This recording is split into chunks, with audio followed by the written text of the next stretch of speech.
안녕하세요 여러분, 오랜만에 뵙습니다. 예, 여러분들께서 걱정해 주신 덕에 저는 이제 그 대상포진은 뭐 통증은 이제 없고요.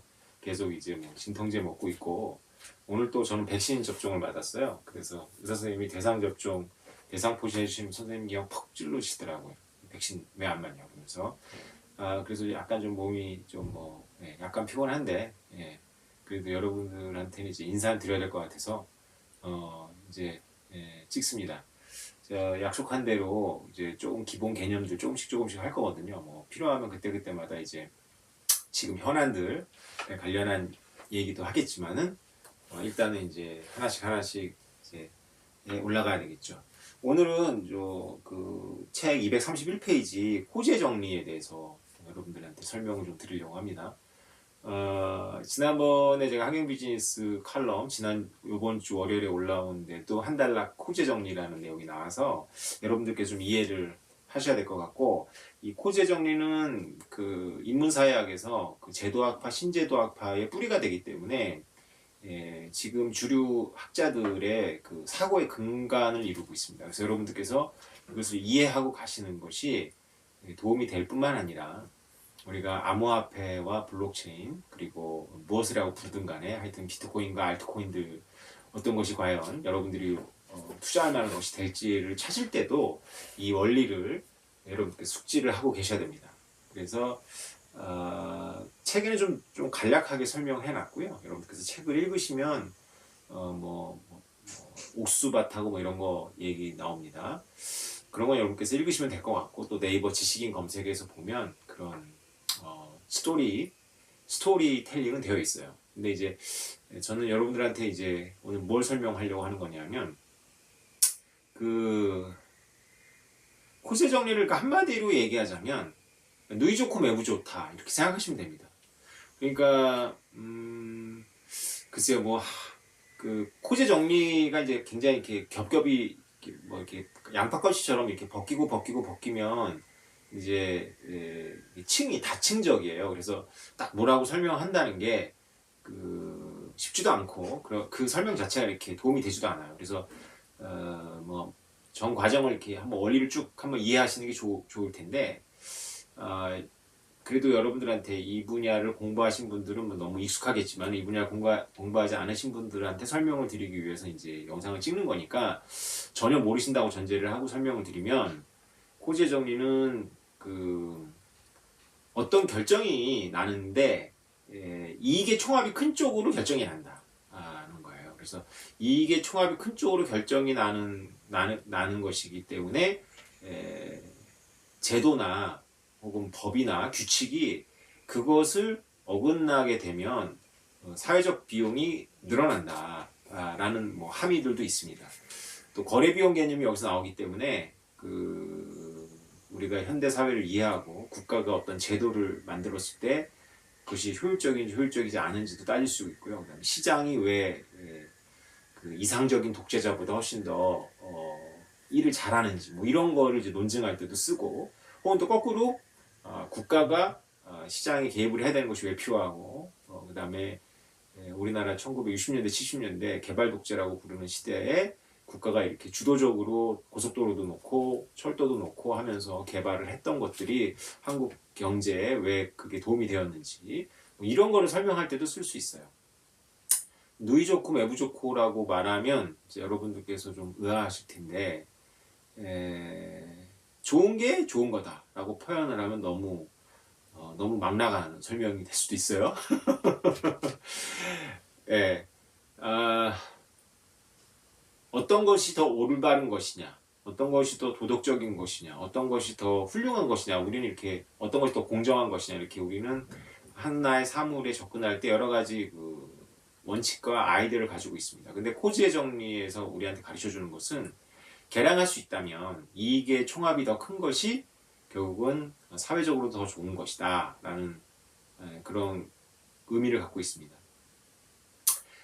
우리가 이제 비트코인이 됐건 블록체인이 됐건 어떤 의미를 이제 원리를 생각할 때 코제 정리가 어디에 도움이 되냐면, 여러분들 지난번에 제가 언젠가 비잔틴 장군 문제라는 부분을 설명해 드렸죠. 굉장히 간략하게 설명해 드렸고, 그리고 수학적인 어떤 논증들이 있기 때문에 저도 이해하는 바가 그렇게 깊지 않고 그냥 원리만 이해하고 있습니다. 근데 사토시 나카모토가 그 비트코인을 만들 때 풀었던 문제가 사실은 비잔틴 장군 문제고, 그리고 우리가 POS인지 POW인지 이런 거 따질 때 비잔틴 문제를 풀 수 있느냐 없느냐 이런 걸 따집니다. 근데 그 비잔틴 장군 문제라는 것보다 더 큰 개념이 코지의 정리 개념이에요. 그래서 비잔틴 장군 문제는 이제 코지의 정리가 함의하는 바를 이제 수학적이거나 어떤 제도적인 거나 어떤 게임의 규칙을 이용해서 그걸 이제 해결해 낼 수 있냐라는 거죠. 그래서 지난번에 설명을 다시 한번 드리자면, 비잔틴 장군 문제라는 건 이런 거였잖아요. 어떤 성을 함락을 해야 돼요. 근데 이 성을 함락해야 되는데 장군 4명 혹은 5명이 동서남북 이렇게 포진을 하고 있는데, 이들 간에 이제 누가 대빵인지는 사령관은 없어요. 그래서 똑같은 시간에 협력해서 동서남북에서 공격을 하면 성이 함락이 되고 이 사령관들은 공동의 이익을 실현할 수가 있어요.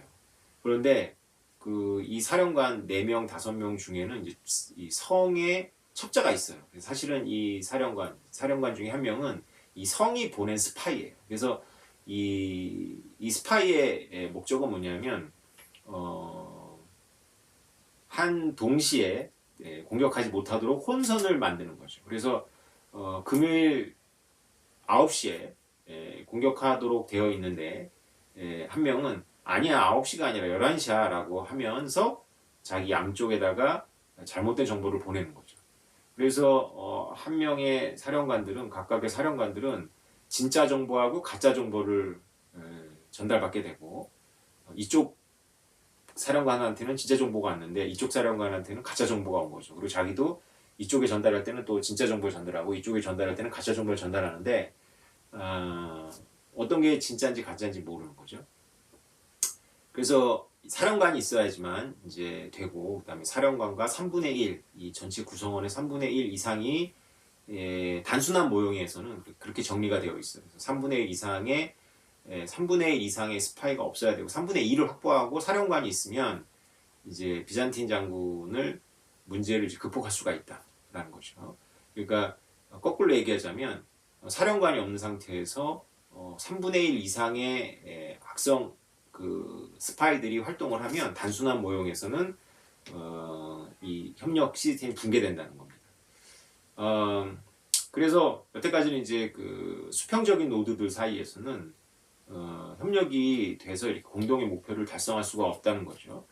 이게 우리가 분산 시스템이나 탈중앙 개념을 공부하실 때 여러분들께서는 약간 좀 뇌세척을 하셔야 돼요. 그래서 우리는 워낙에 이제 중앙이 있는 것에 대해서 익숙해져 있기 때문에 중앙이 없을 때 어떻게 협력을 하는 것에 대해서는 우리가 감이 잘 없어요. 그리고 심지어는 우리는 일반적으로는 왜 그렇게 해야 되는지에 대해서 모를 뿐만 아니라 머리로 이해한다 할더라도 몸은 중앙화된 시스템을 신뢰하고 거기에 굉장히 익숙합니다.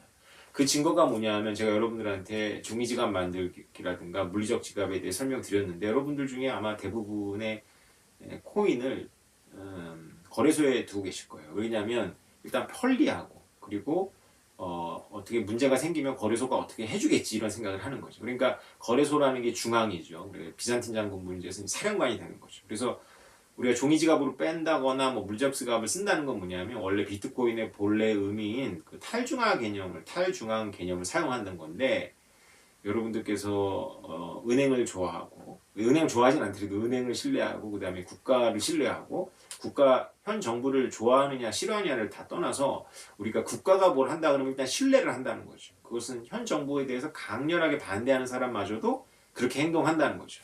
오히려 강렬하게 반대하는 사람들의 특징이 뭐냐면, 국가 기관에 가서 자기 요구를 굉장히 적극적으로 어필을 하거든요. 그게 뭐냐면, 국가 기관이 뭔가를 해줘야 된다, 나에게. 이런 기본 개념을 갖고 있는 사람들이기 때문에, 일반적으로, 이건 좀 전부 다 그렇다는 건 아닙니다. 일반적으로 현 시스템에 대해서 불만인 사람들일수록 지극히 국가 의존적인 사고 체계를 갖고 있어요, 사실은.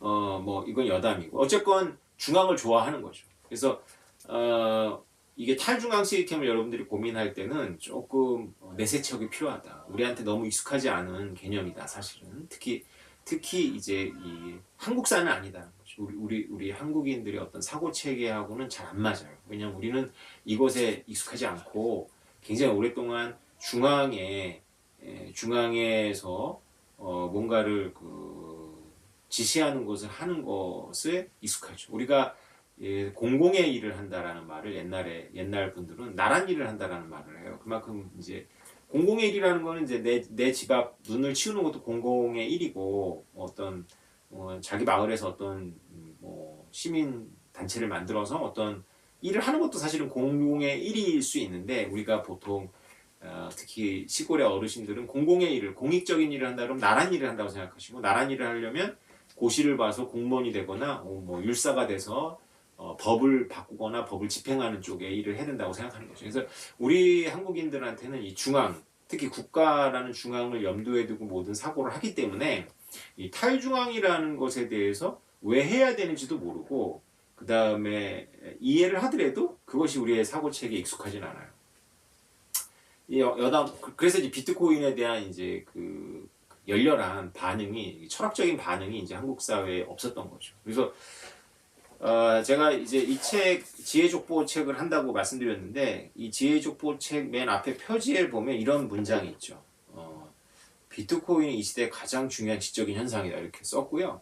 네, 작은 글씨로 우리 모두는 인문학적 호기심이 얄팍한 사회에 속했다는 이유로 엄청난 대가를 지불한 셈이다.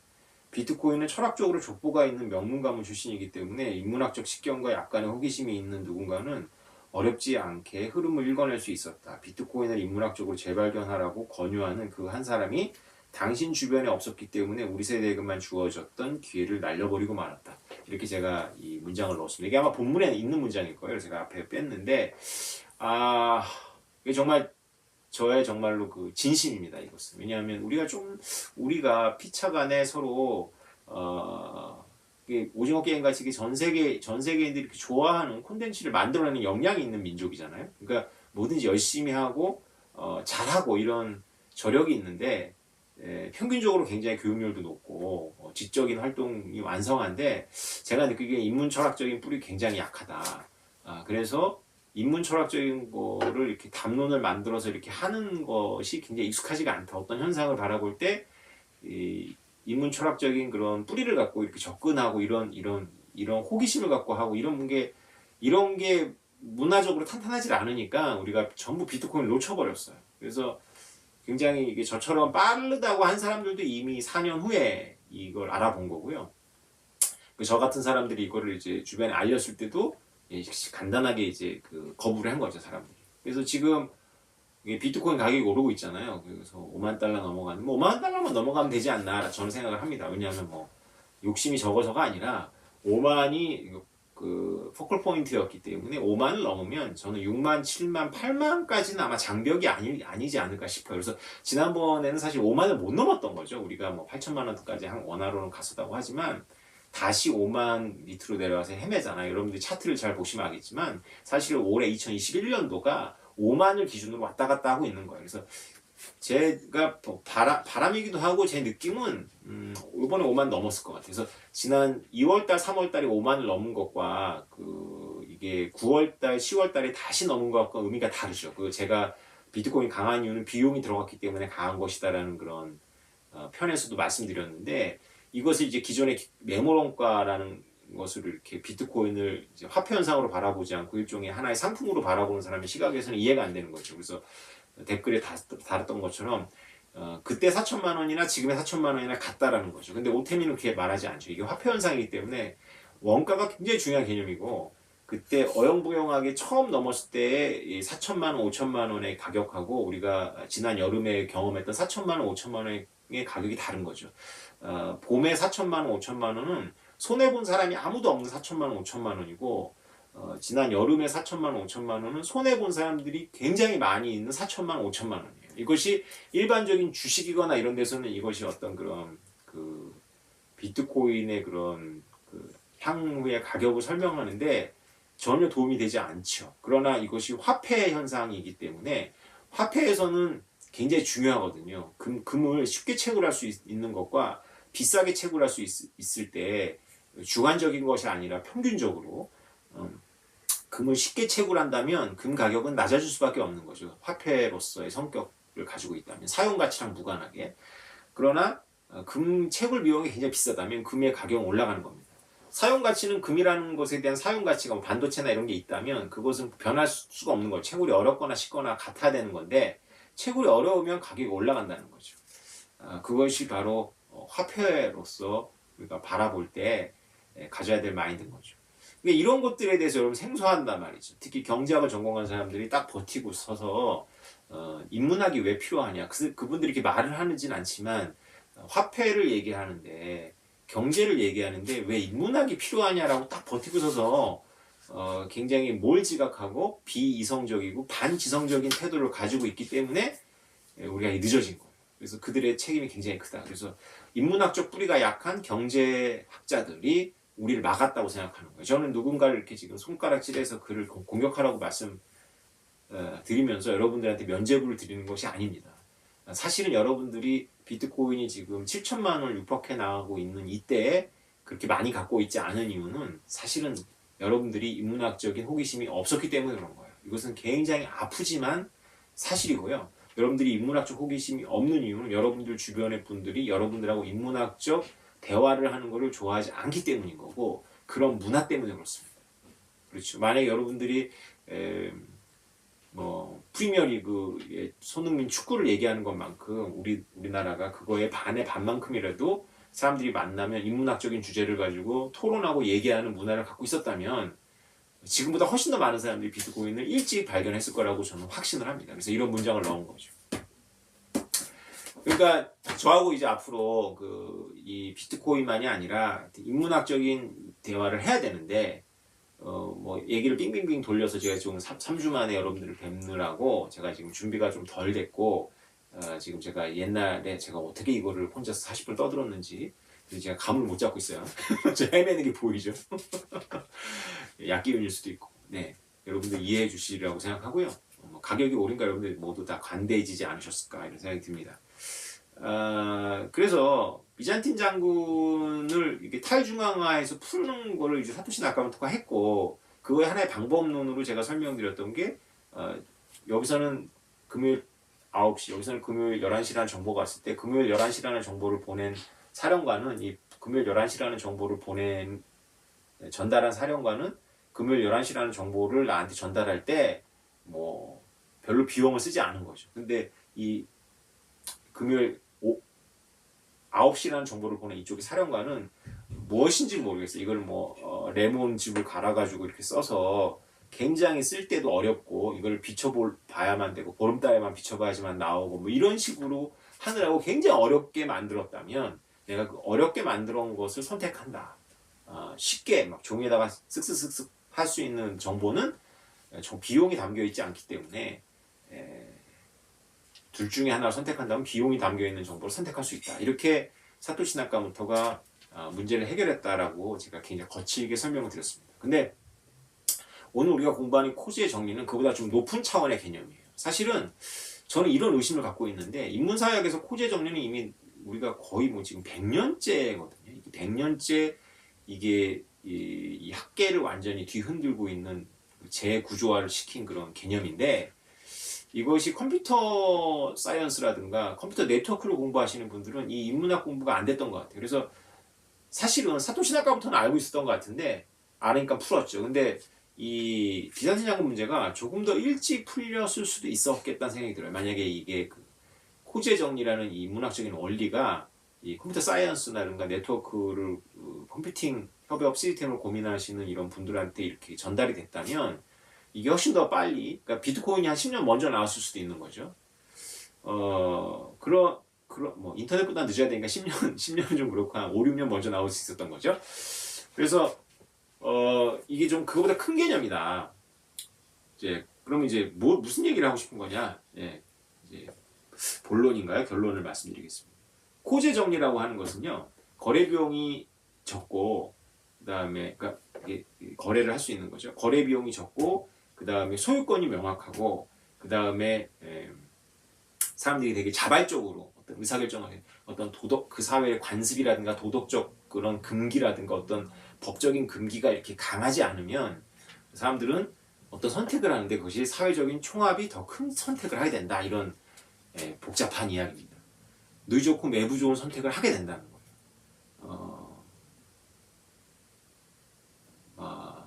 뭐라 그럴까요? 이게 비잔틴 장군 문제가 사실은 이게 성을 함락하는 거래 가지고 여기서부터 좀 헷갈립니다. 그래서 제가 반대로 얘기를 할게요. 이 성 이야기를 거꾸로 해볼게요. 그래서 비트코인 이미 성숙했으니까 비트코인을 지키는 것이 성을 지키는 거고 비트코인을 해킹하는 사람들이 이제 사령관들이에요. 근데 이렇게 생각하시면 됩니다. 성을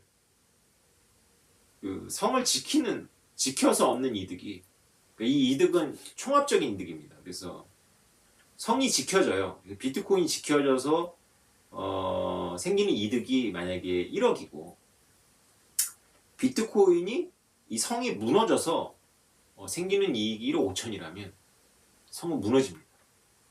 왜냐? 그것은 성을 아무리 지키는 사람들이 1억은 결국 성을 지키는 그런 선한 하얀 천사라고 할까요? 하얀 천사들이 나눠간다고 생각하죠. 하얀 천사들이 성을 지켜요. 하얀 천사들이 성을 1억의 이익을 나눠갔는데 성을 부시면 1억 5천이 생긴단 말이죠. 그럼 1억 5천은 바깥에 있는 검은 천사들이 나눠가져요. 그러면 1억 5천이 생기기 때문에 검은 천사들이 더 힘이 세다 이런 뜻이 아니고 1억 5천과 1억의 차이가 5천이잖아요. 그죠? 그 5천을 가지고 이 성을 지키는 하얀 천사를 설득할 수가 있어요. 어떻게 설득할지는 그 기술적인 문제입니다. 그런데 뭐 여러 가지 방법을 통해 가지고 설득이 쉽지 않도록 그 스피릿을 만들 수도 있고 어떤 뭐 룰을 만들 수도 있고 명예심을 만들 수도 있고 도덕적 이런 틀을 만들 수도 있고 이게 전부 이게 설득이 쉽지 않도록 이 거래가 쉽지 않도록 이 장벽을 쌓는 건데 그거를 테크니컬하게 이렇게 풀 수만 있다면 이 5천이라는 그 5천만 원의 여유분을 가지고 이 하얀 천사 중에 하나나 둘을 설득하는 거죠. 그러면 이쪽에서는 검은 천사들은 성을 무너뜨리고 나면 성을 지킬 때보다 5천만 원이 많기 때문에 그거를 나눠 갖는 개념인 거죠. 그러니까 어떻게 나눠 갔든지 나눠 가지니까 성을 지킬 때보다는 이익이 큰 거예요. 이 시스템 전체가. 그래서 성은 무너진다. 거꾸로 성을 지키는데 얻는 이득이 1억이고 성을 무너뜨리면 얻는 이익이 5천만 원이라면 성은 지켜지죠. 왜냐하면 5천만 원이라는 돈을 써가지고는 1억을 나눠 갖는 사람을 설득할 수가 없는 거죠. 그래서 내 입장에서는 나는 이제 검은 천사야. 그럼 나는 1억이 성을 지키는 데서 1억이 있더라도 나는 국물도 없어. 근데 나는 성을 무너뜨리면 5천만 원 내가 혼자 다 가져. 나는 당연히 성을 무너뜨려야 되는데 이 5천만 원이라는 걸 가지고 1억이라는 가치를 만들어내고 있는 성을 무너뜨릴 수가 없다는 거예요. 뇌물을 먹일 수가 없는 거죠. 근데 만약에 성을 무너뜨리면 나한테 1억 5천만 원이 생기고 성을 지켜서 저 하얀 천사들이 나눠가는 게 1억이야. 그럼 나는 1억 5천만 원 다 안 갖는다고 생각하면 되는 거잖아요. 그죠? 그래서 그 중에 일부를 갖고 심지어는 1억 5천만 원 다 동원할 수도 있어요. 그래서 1억 원이라는 걸 나눠 갖는 사람한테 그보다 더 큰 돈을 쫙 뇌물로 먹이면 성문을 열어주는 거죠. 한쪽에서. 그래서 난 들어가서 성을 해체시킬 수가 있어요. 이것이 비트코인에 담겨있는 철학입니다. 그래서 비트코인은 왜 제가 그런 말씀드렸잖아요. 금고인데 금고 안에 있는 것의 가치가 증가하면 금도 더 두꺼워진다 이렇게 말씀드렸죠. 금고도 더 두꺼워진다. 왜 두껍게 만드냐면 금고 안에 있는 가치물이 1억인데 금고를 깨는 돈을 8천만 원으로 다 깰 수 있다면 금고를 깨서 2천만 원 이득이 생기는 거예요. 그래서 금고를 깰 동기가 생겨요. 근데 만약에 금고 안에 있는 가치가 1억인데 금고를 깨는 데 들어가는 비용이 1억 5천만 원이야. 그러면 금고 깨면 내가 1억 온전히 이렇게 회복을 해도 5천만 원 손해가 발생합니다. 이해가 되셨죠? 미친 짓을 하는 거죠. 비트코인을 해킹해버리면 비트코인 채굴자들이 비트코인을 해킹하는 데 협력을 하면 비트코인 가격이 똥값이 돼서 자신들이 가장 큰 손해를 봅니다. 실제로 이제 비트코인 강했다에는 소개가 되어 있는데 비트코인 IO인가 뭐 이름 제가 까먹었어요. 혼자서 미친 듯이 그 채굴풀을 모아가지고 혼자서 40%가 넘어갔어요. 50%가 넘어갔던 것 같아요. 2014년도에 있었던 일인 것 같은데, 그래가지고 비트코인 가격이 폭락해서 그 풀에 이렇게 IP를 보내는 채굴업자들이 가장 큰 손해를 봤죠. 왜냐면 비트코인 제일 많이 갖고 있으니까. 그래서 우리 저같이 단순 투자자들도 손해를 봤지만 그들이 가장 많은 손해를 봤을 거 아니에요. 그래서 자기네들이 스톡홀름인가에 모여가지고 앞으로 비트코인 채굴 풀이 30%를 넘지 않도록 하겠다라고 이렇게 했어요. 사실은 그거 안 해도 그 원래는 이게 이성적이라면 채굴 풀에 이렇게 IP를 보낸 사람들이 빼서 그보다 적은데 보내야 되는 거죠. 그래서 막 이제 빨간 신호가 왔을 때 비트코인 커뮤니티에서 그때는 이제 작았으니까 서로 또 우리 동료의식도 있었으니까 또 경제적 이익만 가지고는 이제 움직이지 않고 스피릿이 있었거든요. 그래서 막 계속 어나운스를 했어요. 빨리빨리 그 IO라는 그 1등하는 채굴풀이 너무 지금 많이 몰리니까 딴 데로 가라고 이렇게 계속 어나운스를 했는데, 이 채굴업자들이 그 경험이 없었던 거고 멍청했던 거고 그다음에 이 원리를 몰랐던 거죠. 그래서 그냥 넘어가 버렸어요. 넘어가가지고 비트코인 폭락했고 언론에서 비트코인 망했다, 이제 50% 공격이 된다 뭐 이렇게 해가지고 다 뭐 망하는 줄 알고 이제 허들짝 놀랐죠. 뭐 그런 걸 연역으로 알 수 있는 건데 그걸 또 경험을 해본다는 게 또 참 신기한데, 비트코인은 그런 걸 다 해본 거죠. 너무 이제 그 공부가 안 된 거죠. 피차들이 다. 그러나 또 그 기자들이 쓴 게 맞았냐? 그렇지 않죠. 51%라는 공격이라는 게 제가 50% 공격에 설명했지만 할 수 있는 게 없어요. 별로 공격을 해봐야 악의적으로 이제 시스템을 불능시킬 수 있겠다 뭐 이 정도이지, 뭐 내가 이렇게 50% 한다 그래서 전혀 무관한 저의 그 비트코인을 그 해커가 가져가는 게 아니에요. 여러분들 그건 이해하시죠? 자기 것에 대해서만 이중 지불할 수 있는 거죠. 어쨌건 그 비트코인 채굴업자들 스스로가 손해를 보기 때문에 금고를 깨면 더 많은 비용이 들어가고 금고 안에 있는 가치물의 가치는 더 낮아지고 해서 이중으로 안 되게 되어 있는 거죠. 해킹이. 크게 보면 이게 코지의 원리가 이제 적용하고 있는 거예요. 성을 지키는 것이 이득이니까 성을 지킨다 이렇게 보시면 됩니다. 이제 POS가 그 스테이크잖아요. 그래서 성을 지키는 주주들이 자기네들의 이익이 크니까 하얀 천사들이 이더리움이건 테조스건 뭐 카르다노건 뭐 POS를 쓰는 그 시스템을 지킨다. 그래서 단지 이거를 뭐 이렇게 채굴 경쟁해가지고 전기를 소모하지 않더라도 성은 지켜진다. 비잔틴 프루프하다. 라고 하거든요. 됩니다. 되는데 제가 칼럼에서 이렇게 문제를 제기했잖아요. 그래서 그거에 대해서 좀 진지한 알트론들께서 답을 이렇게 좀 달아주시길 바라는데, 그런 품격 있는 소통은 너무 제가 언감생심인가요? 진짜 뭐 정말 아쉽습니다. 자기가 비트코인에 대해서 오태민이 이렇게 한마디 하는 거는 사실 여러분들 저를 따라오시면 알겠지만 엄청나게 많은 제가 이만큼의 영상을 찍으려면 얼마나 많은 시간을 투자해가지고 공부를 했었겠습니까? 여러분들 대충 짐작이 되시죠? 제가 비트코인 하나라는 주제를 가지고 도대체 몇 시간을 썼겠습니까? 공부하는데.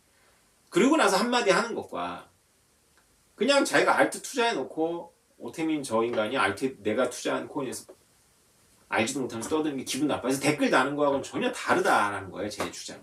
근데 그것에 대해서 이렇게 수호지심이 없더라고요. 그래서 이거를 정말 이거 어떻게 해야 되냐라는 제가 좀 고민이 하다가 좀 몸도 안 좋고 그런 와중에 이제 그 칼럼을 썼습니다. 굉장히 정성스럽게 썼는데 애정을 담아서 이제 썼는데 좀 더 편하게 쉽게 다가가고 싶었는데, 이게 일간지 칼럼이기 때문에 주류 언론의 칼럼이기 때문에 클릭 수가 굉장히 중요하고, 그래서 특정한 오디언스만을 위해서 이렇게 다 쓸 수 없어서 오징어 게임도 먹는데 그거 이렇게 쓰다 보니까 이게 글자 수가 너무 많은 거예요. 그래서 이렇게 줄이다 보니까 결국 그 중요한 원리들, 지금 비잔틴 장군 이런 내용 다 줄여가지고 이제 후제 정리 이렇게 한마디 했는데, 그럼에도 불구하고 그쪽에서 공부가 많이 돼 있는 카르다노나 뭐 POS를 그렇게 좋아하는 테조스, 뭐 백설, 뭐 POS가 얼마나 좋은지만 되어 있어요. POS 백설 이렇게 잔뜩 써놓고 이 비탈릭을 좋아하시는 분들, 비테린을 좋아하시는 분들 POS로 옮기는 그 비탈린의 그 얘기를 많이 들으셨을 텐데, 그럼 뭔가 오태민 네가 걱정하는 것은 기후다 이렇게 딱 나오고 이렇게 서로 대화가 되고 이렇게 돼야 되는데 아니다라는 거죠. 그래서 참 언젠가 되겠죠. 네. 그러니까 POS라서 그런 게 아니라 이제 비트코인도 마찬가지예요. 그건 뭐냐면 만약에 이더리움 시스템에 자산들이 올라오잖아요. 예를 들어서 코스닥이나 그러니까 삼성전자 주식이 블록체인으로 거래가 된다 치자고요. 삼성전자 주식이 이더리움 시스템이 올라온다고 보자고. 그러면 삼성전자의 총 가치가 시장의 총 가치가 이더리움보다 크단 말이죠. 이더리움이 커요. 그러면 삼성전자 주식을 굉장히 많이 갖고 있는 대주주가 미쳐가지고 뭘 내기를 걸었어. 스마트 콘트랙으로 내기를 걸었는데 내기에서 졌어. 내기에 져서 이걸 그게 졌기 때문에 이제 그 블록을 채우려면 스마트 콘트랙에서 내 주식 삼성전자의 대주주가 바뀌어 지금. 근데 그걸 채굴하는 그 노드한테 POS 노드한테 내가 설득을 하는 거지. 야, 니네 그거 이더리움 그거 너 손해 가격 떨어져 손해 봐봐야 그거 얼마 안 되잖아, 그지? 그거 얼마 안 되는 거 있지. 그거 내가 보상해 줄 테니까 이거 해킹하자. 해킹이라는 게 아니라 이제 정상적이지 않지만 이 스마트 콘트랙 기록을 딜리트 해버리자. 원래는 내가 내기에서 져서 이 스마트 콘트랙 해가지고 내 삼성전자 주식이 저 사람한테 가도록 되어 있는데 이거 네가 불능시켜버려. 이러면 이더리움이 해킹이 됐단 말이에요. 이더리움 해킹이 되면 그 사람 그걸 협조한 사람의 이더도 엄청나게 낮아지고 이 사람은 앞으로 이더 POS에서 벌칙에 의해 가지고 영구 퇴출되거나 아니면 그 스테이크해 놓은 그 코인 다 잃어버릴 수도 있어요. 그렇지만 이 삼성전자 주주 입장에서는 그거 얼마 안 된다는 거 내가 삼성전자 주식 너한테 반 줄게 해버리면 그게 뭐 더 커. 예를 들어서 꽤 더 크단 말이야. 그럼 그냥 된다는 얘기예요. 그래서 이거는 사실은 POS의 문제가 아니라 POW도 마찬가지예요. 이렇게 지금 비트코인은 비트코인만 올라와 있으니까 그런데 비트코인 시스템 위에 이제 그런 자산들이 만약에 올라온다면 POW도 똑같이 이 문제에 봉착을 하는데 논리적으로 생각해보면 POW는 그렇게 올라오더라도 감당이 돼요. 여러 가지 이유로 감당이 되는데 한 두세 가지 이유가 있는데 감당이 되는데 그리고 서서히 가격이 올라가는데 POS는 이게 손바꿈이 없는 거예요. 예를 들어서 POS 토큰이 지금 100만 원이었다. 개당. 그런데 이 POS 토큰 내가 스테이킹하고 있는 동안에 이 많은 자산들이 스마트 콘트랙 자산들이 올라가지고 이게 1억이 됐다. 그럼 100배 오른 거잖아요. 100만 원에서 1억이 됐다. 그러면 이거는 원래 소유주가 그냥 그대로 갖고 있을 확률이 되게 높아요. 그래서 이 사람은 9,900만 원 이익 구간이 있습니다. 9,900만 원 이익 구간이. 근데 POW 시스템은 그렇게 안 간다는 거죠. 9,900만 원의 이익 구간까지 이렇게 이익 실현이 안 돼. 이렇게 한꺼번에 오르지 않고 전기 비용이 같이 올라가면서 가기 때문에 결국은 다 이익이 거의 없어요. 초과 이익이. 경제학에서 초과 이익이라고 하거든요. 그래서 초과 이익이 거의 없어서 이들이 어떤 불법적인 행동이라든가 그 시스템 안에서 그 불법적인 행동에서 뇌물을 받을 폭이 되게 커야 돼요. POW. POS는 조금만 받아도 논리적으로 따져보면 조금만 받아도 할 수가 있는 거죠. 그리고 가격도 약간 더 불안정해요. 이게 POS는 비용을 쓴 것이 아니기 때문에. 그래서 사실 POS에 대한 차원 높은 문제는 뭐냐면 POS 시스템이라 하더라도 그 네이티브 코인만 거래하고 네이티브 코인의 가치만 있다면 비잔틴 프루브 맞아요.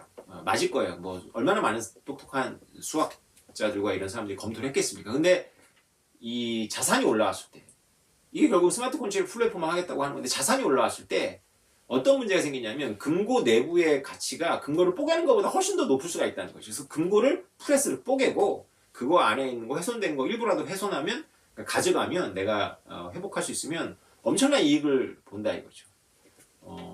이런 공격에 대해서 이런 문제에 대해서 POS가 POW보다 훨씬 더 취약해요. 왜냐하면 손바꿈이 덜하기 때문에. 근데 POW는 이게 갑자기 오늘 5,500만 원 하던 비트코인이 자고 났더니 오늘 6,500만 원이군요. 6,500만 원 비트코인이 자고 났더니 6억 5천만 원 하는 일이 아니라면 6억 5천만 원 10배가 올라가더라도 이게 계속 기복을 통해서 올라가다 보면 계속 전기료를 내야 돼요. 여러분들이 이번 여름에 경험하셨잖아요. 그죠? 계속 전기료를 그만큼씩 써고 경쟁이 치열해져가지고 다 이렇게 올라가기 때문에 채굴자들이 초과 이익이 많지 않은 상태란 말이죠. 근데 POS는 스테이킹 홀더들이 굉장히 많은 초과 이익을 갖고 있을 수 있어요. 그래서 어떤 이유인지 모르겠는데 어떤 이유로 공매도 세력하고 손을 잡고 털어버려도 자기가 투입한 원가에 비해서 엄청난 이득인 상태고, 게다가 이제 그런 삼성전자 같이 그렇게 중요한 이제 이해관계 당사자들로부터 이제 협상의 제의를 받을 수가 있는 거죠. 코지의 정리에 의해. 그래가지고 이게 장벽이 물론 이제 테크니컬하게 그 거래가 힘들도록 그 장벽을 막 쌓아요. 그래서 가격은 성을 그 지키면 1억이고 성을 무너뜨리면 1억 5천인데, 성을 무너뜨리는 기 위해서 써야 되는 비용을 5천만 원을 만들어 놓으면 이게 1억 5천하고 1억 5천의 균형이 맞아가지고 성을 무너뜨리지 않을 수도 있어요. 그게 이제 이 엔지니어들이 연구하는 거예요. 그래서 이 가격 차이 무슨 말인지 아시겠죠? 그냥 만약에 거래 비용이라고 하는데, 코지의 정리에서는 거래 비용 없이 성을 무너뜨리면 1억 5천이고 성을 지키면 1억이면 성 무너뜨려져요. 거래 비용이 없고 소유권이 명확하고 자발적으로 거래하고 그다음에 사회적 금기나 강제력이 없다면 어떤 식으로든지 합의가 이루어진단 말이죠. 합의가. 그런데 이 장벽을 쌓는 거죠. 그럼 뭐 감옥에 넣어버리고 뭐 색출해버리고 뭐 이런 국가를 동원해서 할 수도 있는 거고요. 소송을 통해서 소송 비용을 쓰게 하는, 이게 다 거래 비용이거든요. 최적화된 합의가 이루어지도록 하는데 많은 거래 비용을 쓰도록 해버리면, 무너뜨리면 1억 5천이지만 내가 무너뜨리는데 5천만 원 써야 돼. 그러면 안 무너뜨리면 1억이고 무너뜨리면 1억 5천 이익에다가 비용 1억이니까 똑같아. 그러면 이제 경제적 동기가 크게 없는 거고, 나는 또 크게 이득을 볼 수 있으니까 위험도 막 높이는 거죠. 그래서 사실은 이제 안에 있는 내용물은 1억이고 무너뜨리면 나눠 먹을 게 1억 5천이지만 이상하게도 이걸 기능을 잘 짜가지고 한 1억 원의 비용을 써야 돼. 그러면 무너뜨려봐야 없는 건 1억 5천이고 비용 1억을 썼으니까 5천만 원밖에 없으니까 5천만 원 가지고는 1억을 나눠 먹는 사람들한테 뇌물을 쓰기가 어려운 거죠. 그럼에도 불구하고 거기 또라이들이 있어가지고 이제 그 한두 명의 그 관리자는 1억에 10분의 1을 먹기인데 내가 4천만 원을 주면서 매수할 수 있는 거죠. 이것이 이제 중앙화된 시스템에서 늘 일어나는 그런 배임과 그런 뇌물 현상입니다. 그래서 공리주의적으로는 비리라는 게 뭐냐면, 공리주의적으로는 국가 세금을 최적화되게 쓸 수 있고 국가 어떤 목적지향을 써서 전체 파일을 늘릴 수 있는데, 그 전체 파일을 침 늘리는 것보다 전체 파이는 1밖에 안 늘지만 그 1을 내가 다 뇌물로 먹으면 내가 이기는 거니까 국가에 어찌 되든지 간에 나한테 이익을 달라고 하면서 그런 매간 매직을 하는 그런 부패한 엘리트들이 사회 곳곳에 있으면 사회 전체의 파이가 줄어들죠. 제 개인의. 그래서 늘 코지의 정리가 통하지 않아요. 이 현실에서는 코지의 정리가 늘 통하는 거 아니에요. 그러니까 코지의 정리는 이렇게 되는데 그것이 왜 안 되는지, 현실에서 왜 안 되는지를 이제 연구하면서 이제 학자들이 거기서 엄청나게 많은 학문적인 이제 그 개념들을 만들어냅니다. 우리가 코지 정리가 잘 안 돼요. 눈을 치우면 겨울에 내려서 다 자기 집 앞에 눈을 치우는 것이 코지의 최적 상태로 가는데 안 치우잖아요, 그죠? 이기적으로 행동한단 말이에요, 그죠? 여러 가지가 있어요. 그래서 뭐 애매하니까 그래서 그걸 법으로 만들어서 이렇게 코지의 합의가 일어나도록 하고, 또 이게 돈이 다가 아니기 때문에 코지의 그 합의가 일어나지 않도록 막기도 하는 거죠. 예를 들어서 뭐 장기 매매나 이런 것들은 나는 이제 어차피 다른 병으로 죽을 거니까 내 장기를 뜯어가지고 이제 뭐 주고 내 돈을 받아서 내 자식들한테 주면 나는 생을 뭐 1년 더 앞당기는 거지만 내 자식들한테는 뭐 돈을 줄 수 있어서, 또 이 장기를 얻어가지고 살 사람은 그 장기만 얻으면 다른 병은 없기 때문에 더 오래 산다면 그 장기가 글로 가는 게 코주의 최적 개념이거든요. 그리고 그렇게 가요. 거래 비용이 없다면. 그런 시장이 만들어지고. 근데 아까 말씀드린 도덕적이거나 법적인 금기들이 그 거래 비용을 높이고 그래서 감옥에 보내고 그런 매매하는, 왜 그러겠어요? 사회적 또 이 개념, 미덕, 이런 관념도 있는 거거든요. 그래서 코지 정리가 늘 올바른 건 아니고, 제 그런 말 한 거 아니에요. 늘 공평한 것도 아니고 늘 통하는 건 아니지만 여러분 알고는 있어야 된다. 근데 이제 이런 탈중앙화된 시스템에서는 굉장히 이게 중요한 개념입니다. 그래서 알트를 공부하시고 막 하시는 분들이 사실은 지금쯤이면 이런 걸 고민하고 계셔야 돼요. 야, 이게 스마트콘 출력이 올라간다는데 POS에서 과연 이게 이 네이티브 코인보다 훨씬 더 가치 있는 것들을 감당할 수 있나, POS 시스템이? 그게 감당이 되나? 이들이 1억짜리 네이티브 1억밖에 안 되는 네이티브의 총가치를 갖고 있는 시스템이 10억짜리의 자산을 여기다가 심을 수 있나? 플랜트 해가지고 이 거래를 감당할 수 있을까? 아니면 10억짜리 자산이 올라오면 1억이던 네이티브 코인도 그만큼 비례해서 가격이 올라갈까? 10억만큼? 야, 이거 어떻게 될까? 이렇게 고민을 하셔야 돼요. 그래서 이런 고민이 진짜 이 인문학적인 근본적인 고민입니다. 근데 이런 거에 대해서 답이 있는 게 비트코인인 거예요. 그래서 물론 비트코인도 이제 비트코인 위에 올라가는 나스닥이 올라온다거나 이런 부분에 대해서 똑같은 문제가 생겨서 이제 이거에 대해서는 이제 활발하게 논란이 이제 진행이 돼야 되지만 비트코인 그 시스템 자체만으로는 이 문제가 없어요. 네, 그래서 비트코인은 우리가 이제 비트코인 거래하고 이런 시스템 자체에서는 이제 이 문제가 생기지 않는 거죠. 이게 깔끔하게 정리가 된 거예요. 그래서 굉장히 좋은 시스템이 비트코인과 거의 완결되어 있다. 그런데 이제 다 한 발 한 발, 우리가 발전이라고 하지만 한 발 한 발 내딜 때마다 지금 다 무지로 가는 거거든요. 그래서 그런 무지로 가는 거를 놓고 우리가 고민을 해야 되는데 그런 관심 없는 거야. 막 내 코인 욕하면 싫은 거야. 막 그럼 뭐 네가 공부해 이렇게 얘기하면 뭐 공부는 안 해. 또 뭐 내가 공부하고 너한테 알려주냐 하면서 뭐 또 와가지고 댓글 달면서 막 저주하고 그러는 거야. 아니 알려줄 거 아니면은 말하지 말든가. 그리고 여러분 제발 우리가 오징어 게임 저도 재밌게 봤는데요. 정말 우리나라 대단해요. 그렇게 세계적인 그런 밈도 만들어내고 그 징검다리 그거 확률 게임이잖아요. 사실 저는 그 의문을 갖고 있어요. 지금 비트코인 이렇게 올랐잖아요. 그러면 비트코인 너무 올랐단 말이죠. 그래서 비트코인 하나를 이제 그런 생각 좀 덜 하겠죠. 비트코인 꼭 하나 사야 되는 거 아니지. 0.1개 사도 0.001개 사도 되는데 그러니까 내 말을 듣지 그랬어요. 2014년, 15, 16년대 내가 하나 사라 할 때 사지. 그때 못 사니까 지금 하나도 못 사잖아. 그러니까 알트를 사고 싶어요. 그래서 알트를 사고 싶은데 실제로 막 늘 보면 비트코인 지금 1%, 2% 오르는데 오늘만 막 100% 오른 알트가 반치 나와요. 상승장에서는. 근데 문제가 뭐예요? 그 알트들이 늘 돌아가면서 나오잖아요. 그래서 내가 이거를 하겠다는 생각은 무슨 생각이랑 똑같은 거냐면 우리가 오징어 게임의 그 징검다리에서 내가 확률을 거슬러서 2분의 1 곱하기 2분의 1 곱하기 2분의 1 곱하기 2분의 1 해가지고 4-5걸음을 살아서 갈 수 있다는 거예요. 그래서 제가 지적으로 오만하다고 말하는 거예요. 그것이 바로 지적인 교만인 거예요. 여러분들은 그냥 한두 발 안에 떨어져 죽어요. 그 확률이 우리한테 알려주는 거예요. 내가 특별히 다른 사람에 비해서 아주 특출하게 운이 좋거나 아주 특출하게 똑똑하지 않는 한 나는 두세 발 앞에 가서 떨어져 죽습니다. 2분의 1, 2분의 1, 4분의 1이잖아요. 거기다 2분의 1 하면 8분의 1이고 거기다 2분의 1 하면 16분의 1입니다. 그래서 4걸음 가서 사 확률은 16분의 16번 시행하면 한 번밖에 없고 16번 시행하면은 15번 죽는다는 거예요. 여러분 돈이 얼마 없으세요? 그래서 얼마 없었기 때문에 100% 하루에 2배씩 오르는 그 코인을 찾으세요? 그런 분들 늘 있어요. 그런 분들 늘 있으니까 전 세계적으로 있어가지고 그들이 포컬 포인트를 만들어요. 그분들이 눈치 서로 봐가면서 이거 셀링 포인트야, 이 코인이야 이번엔. 그래서 해서 박아요. 근데 여러분들 눈에 띄었을 때는 좀 늦었다는 거죠. 여러분들이 그거 살 때는 그거 샀던 분들이 여러분들한테 떠넘기고 갈 때 여러분들 사게 된다는 거죠. 그래서 비트코인하고 이더리움 왜 좋냐? 결국은 1%, 2% 움직이지만 비트코인 다시 올라오는 거 보세요. 무섭지 않아요? 비트코인 강했다는 게 정말 맞는 말 같지 않아요?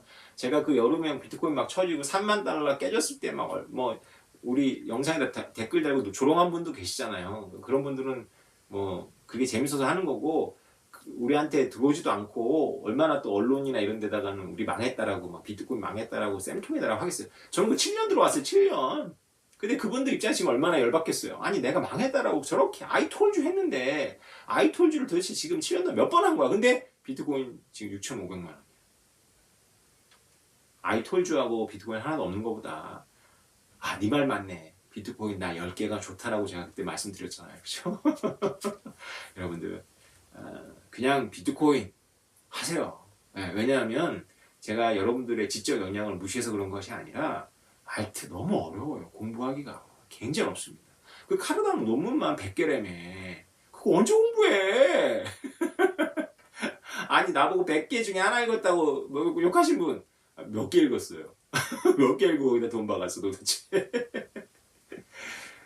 나 카르다노는 힘이 없어 못해. 난 노안이래가지고 내가 지금은 늙었어. 내가 진짜 7년만 젊었어도 비트코인 파듯이 했으면 제가 카르다노는 제가 느끼기에 제가 공부한 바에 의하면 한 2달 거래. 저는 비트코인을 지금 공부 안 하지만 제가 3년을 진짜 팠거든요. 그러면 도대체 비트코인에 대한 공부량은 얼마나 되겠어요? 제가 얼마나 아티클을 읽었겠습니까? 뭐 카르다노 100개의 논문이 이렇게 자랑스러우세요? 아마존 가서 비트코인 검색해서 책이 몇 권 되는지 한번 찾아보세요. 자, 이런 유치한 거 하지 마시고요. 제가 드렸던 그 칼럼 다시 읽어보시고 POS가 단지 네이티브 코인의 거래만이 아니라 자산을 얹을 거면 과연 POS 시스템이 그 자산들의 무게를 감당할 수 있는지 호재 정리라는 원칙에 의해 가지고 다른 장치들이 허술하다면 결국은 컴프로마이즈가 일어나서 이게 해킹하려는 세력하고 컴프로마이징이 일어나서 결국은 불능이 발생할 수 있어요. 이게 경제학적인 개념에 의하면. 그래서 이런 논의를 우리가 지금부터 해야 된다. 그런 문제가 없는 것이 네이티브 비트코인 시스템이 그게 없다. 그래서 여러분들이 지금 다음 세대, 다음 시기를 준비한다면 뭐 블록체인, 초블록체인이 도대체 어떤 모양으로 구성될지 저도 거기 참여하려고 열심히 사업하고 있는데 저도 그 부분이 거기서 한 꼭지를 할 건데 하고 싶은데 비트코인은 검증이 됐고 비트코인은 분명히 쓰인다. 그럼 여러분들은 2분의 1의 확률로다가 그 4발, 5발 갈 생각 그런 지적 오만을 버리시고 검증된 비트코인을 올라타시고 부족한 공부를 채워나가시는 게 순서가 아닐까. 누가 막 좋아한다고 하고 막 이렇게 하면 그 사람은 그럴 수밖에 없잖아요. 그죠? 그러니까 여러분들 잘 생각하셔야 된다. 이 상승장에서. 뭐 상승장에서 제가 이런 말 하는 게 의미가 없어요. 여러분들 알트를 찾으실 거예요. 하루에 100% 올라가는 게 계속 보이거든요. 예. 그래서 저는 굉장히 안타깝고요. 어쨌건 여러분들은 비트코인을 이렇게 공부를 해야 되는 거. 예, 우리가 정말 인문학을 안 하는 나라에 가서 너무나 우리가 진짜 통탄한 여러분 주변에 인문학적인 호기심이 없어서 여러분들도 너무나 많은 기회를 세상에 공부하면 돈 번다는 얘기 들어보셨어요? 저는 비트코인을 통해서 그거를 알았어요. 공부는 돈하고 무관하게 하는 거지 공부해서 돈 버는 게 어디 있어요? 뭐 취직을 할 때 고시 보고 시험 보고 이런 거 모르겠지만 지금 공부해서 돈 버는 게 어디 있어요? 그것도 철학, 인문학 나부랭이를 공부해서. 근데 비트코인 공부하면 돈 벌어요. 그래서 7년 전, 6년 전, 5년 전 제 얘기 진지하게 듣고 공부했던 제 제자들은 공부를 하고 비트코인을 사고 공부를 하더라고요. 그래서 제자들은 공부를 하고 이런 공부를 제가 권장하는 책들을 읽어가면서 해서 지금 확고하게 마음을 가지고 있고 믿음을 갖고 있고 돈도 벌었잖아요. 젊은 나이에 그 나이 때에 비하면 굉장히 그 돈을 많이 번 거거든요. 그리고 돈을 떠나서 지금 30대 초반에 이 뜨고 있는 이 블록체인 현상에 몸을 담그고 있고 관심을 갖고 있고 남보다 뒤처지지 않고 이해를 하고 있다는 게 이게 얼마나 대단한 겁니까? 여러분들 늦지 않으셨어요. 공부하시면서 그리고 알트는 좀 확신이 들 때까지 여러분들 좀 자제하시고 100% 뛰는 것들 너무 현란하게 보지 마시고 비트코인에 좀 관심을 가지세요. 비트코인의 이 저력이 얼마나 대단합니까? 그러면 이제 다시 한번 조정받고 내려갈 때는 또 여러분한테 온 기회라고 생각하고 또 사시고 하시면서 이게 1, 2년 안 갈 현상이 아니잖아요. 그죠? 계속 한번 앞으로 5년, 10년 동안 같이 한번 가겠다 생각하시고 할 수 있는, 그렇게 권할 수 있는 유일한 것이 비트코인과 이더도 그 정도 권할 수 있을 것 같아요. 물론 이제 2, 3년 내에 큰 변화가 올 수 있을 것 같은데 이더의 시장에는 어쨌건 그렇습니다. 여러분 오랜만에 좀 제가 영상을 찍느라고 오늘따라 특히 흥설수설이 많았습니다. 좀 자주 올릴 수 있도록 노력하고요. 여러분 또 다음에 뵙도록 하겠습니다. 감사합니다.